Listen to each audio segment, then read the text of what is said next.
Oh, a reflection this week on a series of conversations I've had this week.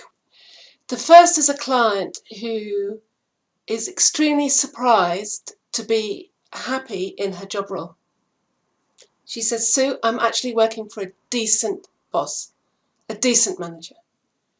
And she admits to being really startled by this and very surprised by this, and she's waiting for the shoe to drop. She's waiting for it to go toxic again. And she said, I've suddenly realized that I've spent a lot of my working life working for toxic managers, and she's really surprised to be working for a decent manager who believes in her and is investing in her development. That made me feel so sad, because there are so many toxic bosses out there. I know that you have worked for some. There's too few what I call once-in-a-lifetime managers out there. Once-in-a-lifetime managers are those managers that we remember 20 years on going, they made a difference to me. They believed in me. That's where my career really took off. That's when I realized what I was capable of. That's when I delivered an outstanding volume and quality of work in an extremely short time frame. That's the work that I was most proud of having completed. Those once-in-a-lifetime managers. And there's an irony there, because I call them once-in-a-lifetime managers because when I speak to people, they talk about the fact that they've only had one, maybe two such quality managers in their working career. So they are currently once-in-a-lifetime managers, but I don't want them to be once-in-a-lifetime managers. And I don't think you do either.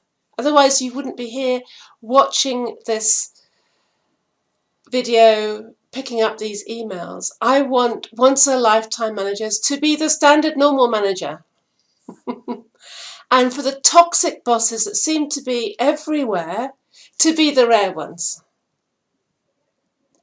Because the sad thing is that the toxic bosses don't want to be toxic.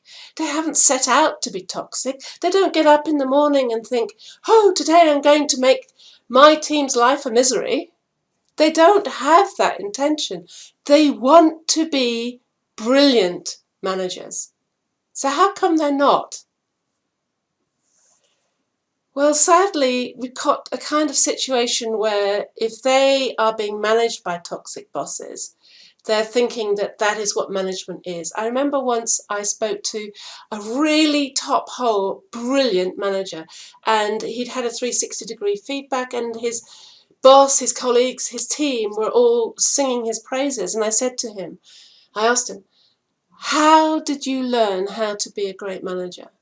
And he said to me, Sue, I had the great good fortune. The first manager I ever worked for when I came into work was brilliant.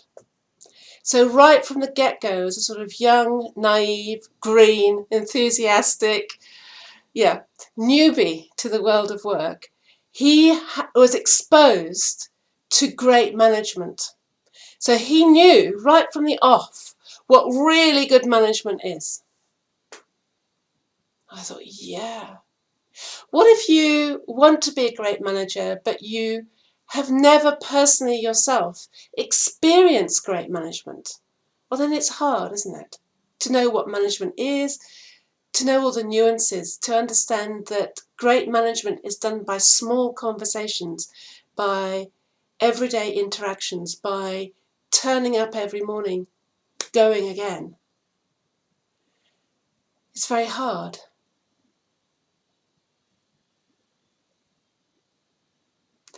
So this is why I'm here, and this is why I hope you're going to stay close and continue to tune into these videos and open these emails, because I'm on a mission to have once-in-a-lifetime managers become everyday managers. And I know that you want to be a once-in-a-lifetime manager. So I'd be interested in your thoughts, your reflections on this. What do you feel you need to know or might be missing or got a question about? How do I become this once-in-a-lifetime manager? What's your biggest challenge in becoming and being the manager that you want to be? Hit reply to this email. Let me know. Because together we're going to do this. Together we're going to make managers brilliant. We're going to make you brilliant. And I'm not going to be coaching someone who's in her late 40s expressing surprise and amazement that she's actually working for a decent manager. Let's change that for us and for those that are around us. Take care now. Bye.